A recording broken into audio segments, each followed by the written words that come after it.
নমস্কার বন্ধুরা, মুনমুন কিচেনে আপনাদের সবাইকে স্বাগত। প্রতিদিনের মতো দেখুন আজকে এসেছি একদম সম্পূর্ণ নিরামিষ একটা পটলের রেসিপি। আপনারা তো পটলের অনেক রকম রেসিপি খেয়েছেন, তবে গ্যারেন্টি দিয়ে বলছি যদি এই রেসিপিটা একবার বানিয়ে খান তাহলে বারবার পটল এইভাবেই রান্না করবেন। আলু পটলের এইরকম নিরামিষ রেসিপিটা তৈরি করার জন্য প্রথমেই আমি নিয়ে নিয়েছি বেশ কিছু পরিমাণে পটল, একদম ফ্রেশ তরতাজা পটল। আর এই পটলগুলো একদম ধুয়ে পরিষ্কার করে নিয়েছি। এবারে দেখুন পটলগুলোর গায়ে যে একটা পাতলা খোসা থাকে সেই খোসাটা এইভাবে আমি ছাড়িয়ে নিচ্ছি। তবে এই কাজটা আপনারা বটির সাহায্যেও করতে পারেন। তো আমি প্রথমেই বলে দিই, আমার শারীরিক অসুস্থতার জন্য আমার গলাটা একদম বসে গিয়েছে, তবে আপনারা প্লিজ ভিডিওটা স্কিপ করবেন না। আজকের এই পটলের রেসিপিটা একদম ভিন্ন ধরনের হতে চলেছে। এটা কিন্তু 10 দিন পর্যন্ত মুখে লেগে থাকবে, এতটাই সুস্বাদু হয়। একবার বানিয়ে দেখার অনুরোধ রইল। তো অফ ক্যামেরাতে আমি সব পটলের এই খোসাগুলো দেখুন এইভাবে ছাড়িয়ে নিয়েছি। এবারে একটা কাটিং বোর্ডের ওপর পটলটাকে রেখে এইভাবে ছুরি দিয়ে তার দুটো সাইড কেটে বাদ দিয়ে দিচ্ছি। আর পটলগুলোকে এরকম ছোট ছোট করে কেটে নিচ্ছি। আর আমি আবারও একটা কথা বলে দিই যে এই কাজটা আপনারা বটির সাহায্যেও করতে পারেন, তবে আমি এখানে ছুরি দিয়েই দেখুন পটলগুলোকে এইভাবে ছোট ছোট গোল গোল করে কেটে নিচ্ছি। তবে বেশি আমি কেটে দেখাবো না, কারণ পটল আপনারা এইভাবে সকলেই কাটতে জানেন, তার জন্য বেশ কতকগুলো কেটে দিয়েছি। আর বাকি যেগুলো রয়ে যাবে সেগুলো আমি অফ ক্যামেরাতে কেটে নেব। প্রথমেই আমার গলার ভয়েসের জন্য আমি প্রথমেই ক্ষমা চেয়ে নিচ্ছি। প্রথম থেকে শেষ পর্যন্ত দেখার অনুরোধ রইল। এখানে দেখুন অফ ক্যামেরাতে আমি বাকি পটলগুলো সবগুলোই কেটে নিয়েছি। এখন কেটে নেওয়া পটলগুলো একটা প্লেটের মধ্যে তুলে নিচ্ছি, তুলে ভালো করে ধুয়ে নেব অফ ক্যামেরাতেই। আর এখানে দেখুন দুটো আলুকে আমি আগে থেকে সেদ্ধ করে নিয়েছি, আর আলুগুলোকে ঠান্ডা করে নিয়েছি। আর হাতের সাহায্যে এইভাবে আলুগুলোকে দেখুন আমি ভেঙে দিচ্ছি। এইরকম ভাঙা আলু দিয়ে পটলের রেসিপিটা বানিয়ে দেখবেন, খেতে অসাধারণ লাগে। খুবই সামান্য অল্প মশলা দিয়ে পটলের যে এত সুন্দর রেসিপি তৈরি করা যায়, যেটা জানলে আপনারা সত্যি অবাক হয়ে যাবেন।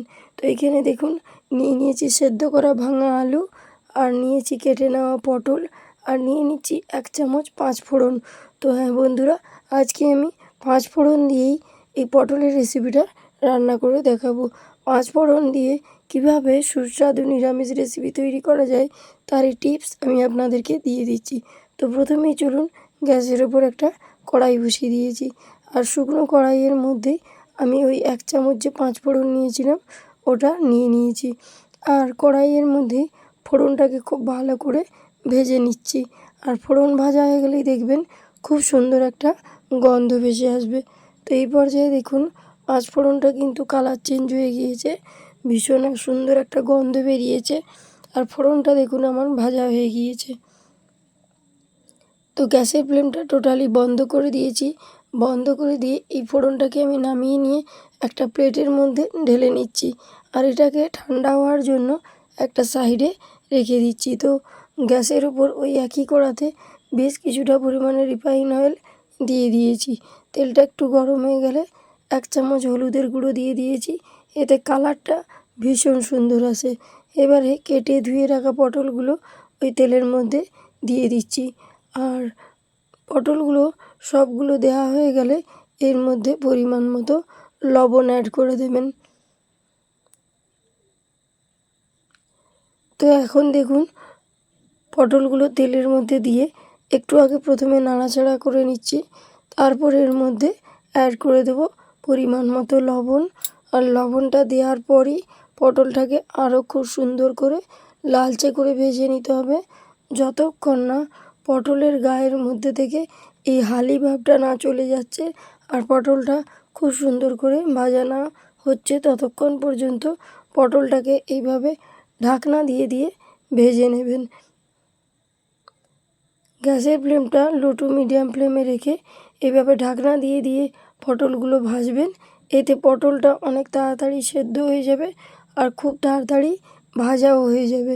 এখন দেখুন পটলের গায়ে কালারটা অনেকটা চেঞ্জ হয়েছে। তো এর থেকেও ভালো করে ভেজে নিতে হবে যাতে কোনো রকম হালি ভাব না থাকে। তো ওটা ভাজা হতে হতে এখানে আমি মশলাটা তৈরি করে নিয়েছি একটা গোটা টমেটো, আদা, আর ঝালের জন্য নিয়েছি 2টো কাঁচা লঙ্কা। অল্প একটু জল দিয়ে খুব সুন্দর করে এটা আমি বেটে নিয়ে ফিরে আসছি। তো এখন দেখুন টমেটো, আদা, কাঁচা লঙ্কা দিয়ে আমার পেস্টটা তৈরি হয়ে গিয়েছে।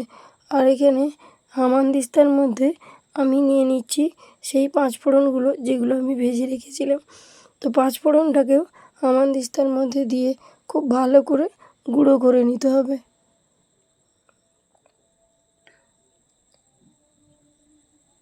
এইভাবেই হামানদিস্তার মধ্যে দিয়ে ফোড়নটাকে গুঁড়ো করে নিলে এর স্বাদ আর গন্ধ দুটোই খুব সুন্দর আসে বন্ধুরা। তো দেখুন ঠিক এইভাবেই কিন্তু গুঁড়ো করে নেবেন। এবারে ওটাকে ঢাকনা দিয়ে একটা সাইডে রেখে দিয়েছি। আর এখন দেখুন পটলটা কিন্তু খুব সুন্দর ভাজা হয়ে গিয়েছে।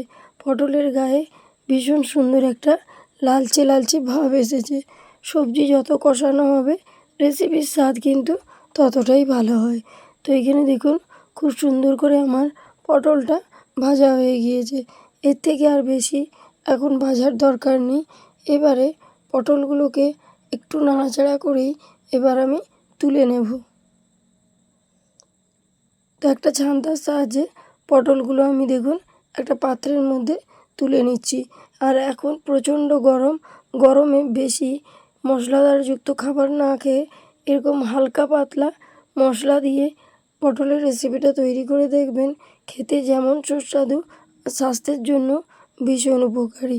আর ওই কড়ার মধ্যেই দিয়ে দিলাম বেশ কিছুটা পরিমাণে সর্ষের তেল। তেলটা গরম হয়ে গেলে 1 চামচ ফোড়ন দিয়ে দিলাম। ফোড়নটা খুব ভালো করে ভেজে নিচ্ছি। আর এবারে এর মধ্যে দিয়ে দেব বেটে রাখা মশলাটা। যে মশলাটা আমি মিক্সিতে পেস্ট করে রেখেছিলাম সেই মশলাটা তেলের মধ্যে দিয়ে খুব ভালো করে নাড়াচাড়া করে নিলাম। এবারে এর মধ্যে আমি দিয়ে দেব কিছু গুঁড়ো মশলা। তো মশলার মধ্যে এমন কিছুই দেব না। 1/2 চামচ হলুদের গুঁড়ো, আর সামান্য একটু লাল লঙ্কার গুঁড়ো, আর দিয়ে দিচ্ছি 1/2 চামচ ধনিয়ার গুঁড়ো। সমস্ত গুঁড়ো মশলা দেওয়া হয়ে গিয়েছে। এবারে মশলাটাকে কষিয়ে নেওয়ার পালা। মশলা থেকে যতক্ষণ না আদার কাঁচা গন্ধ চলে যাচ্ছে ততক্ষণ পর্যন্ত মশলাটাকে খুব ভালো করে লো টু মিডিয়াম ফ্লেমে রেখে কষিয়ে নিতে হবে। যতক্ষণ না মশলা থেকে তেল ছেড়ে আসছে ততক্ষণ পর্যন্ত মশলাটাকে কষিয়ে নিচ্ছি। তো একটা পর্যায়ে এসে দেখুন মশলা থেকে কিন্তু তেল ছাড়তে শুরু করে দিয়েছে। তো এখন দেখুন মশলা থেকে কিন্তু অলরেডি তেল ছাড়তে শুরু করেছে। মশলাটা কিন্তু লো ফ্লেমে রেখেই আমি কষিয়েছি, তার জন্য দেখুন মশলা থেকে কত সুন্দর তেল বেরিয়ে গিয়েছে। তো এর থেকে আর বেশি মশলাটা কষাবো না। এবারে ওই মশলার মধ্যে ভেজে রাখা পটল আর হাতের সাহায্যে মেখে রাখা যে আলুগুলো সেই আলুটাও দিয়ে দিলাম। আলু আর পটল সব কিছু দিয়ে এবার খুব ভালো করে মশলার সঙ্গে কষিয়ে নিতে হবে। আলু, পটল আর মশলাটা খুব ভালো করে কষিয়ে নেবেন। এতে করে মশলাটাও পটলের মধ্যে এবং আলুর মধ্যে প্রবেশ করবে, খেতে ভীষণ ভালো হবে। আর এইভাবে ভাঙা আলু দিয়ে পটলের তরকারিটা রান্না করে দেখবেন, আমি গ্যারান্টি দিয়ে বলতে পারি এতটা সুস্বাদু হয় যে এর আগে আপনারা অনেক রকম পটলের রেসিপি খেয়েছেন, কিন্তু 5 ফোড়ন দিয়ে এরকম ভাঙা আলু দিয়ে পটলের রেসিপি হয়তো আগে আপনাদের খাওয়া হয়নি। একবার রান্নাটা করবেন, তারপর আমাকে কমেন্ট বক্সে কমেন্ট করবেন। তো এখানে দেখুন সমস্ত মশলা দিয়ে একটুখানি জল দিয়ে আমি খুব ভালো করে আলু আর পটলটাকে মশলার সঙ্গে কষিয়ে নিয়েছি। আর এখন দেখুন মশলা থেকেও কিন্তু তেল ছাড়তে শুরু করে দিয়েছে।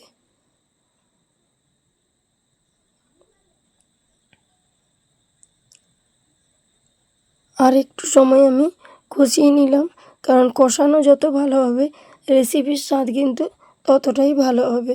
তো এর থেকে আর বেশি কষানোর দরকার নেই। এবারে এর মধ্যে দিয়ে দিচ্ছি 1 বাটি মতো জল।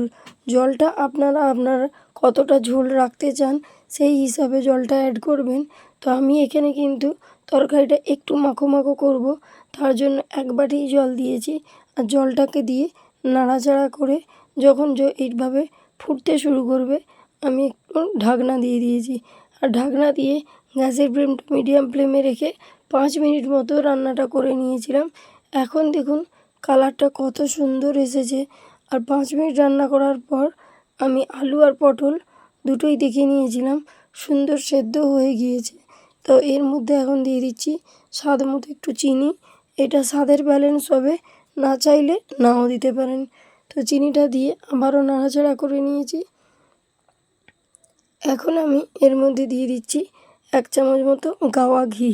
ঘিয়ের ফ্লেভারটা ভীষণ সুন্দর আসে, অবশ্যই ঘিটা দেবেন নামানোর আগে।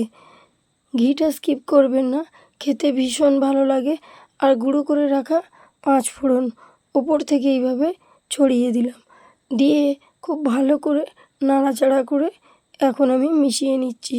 ঘি, 5 ফোড়ন আর চিনি সব কিছু দিয়ে আমি একটু নাড়াচাড়া করে নিলাম। নাড়াচাড়া করে গ্যাসের ফ্লেমটা আমি বন্ধ করে দেব। এখন দেখুন আলু পটলের তরকারির কালারটা যেমন সুন্দর এসেছে, খেতেও কিন্তু ভীষণ সুন্দর হয়েছে। এখন দেখুন আলুটাও খুব সুন্দর সেদ্ধ হয়ে গিয়েছে। আর টোটালি এখন গ্যাসের ফ্লেমটা আমি বন্ধ করে দিয়েছি। আর এখন দেখুন পটলের তরকারি আমার সম্পূর্ণ রেডি। যেমন দেখতে হয়েছিল তেমন খেতেও হয়েছিল। নিরামিষ এই তরকারি মাছ, মাংস, মাটন, চিকেন সব ফেল করে দেবে এই রেসিপিটা। তো অবশ্যই একবার হলেও বাড়িতে তৈরি করবেন, তারপর আমাকে কমেন্ট বক্সে কমেন্ট করবেন। তো আজকের মতো আমি ভিডিওটা এখানেই শেষ করছি। দেখা হচ্ছে নেক্সট রেসিপির সঙ্গে। তো আজ আসি, টাটা, বাই বাই।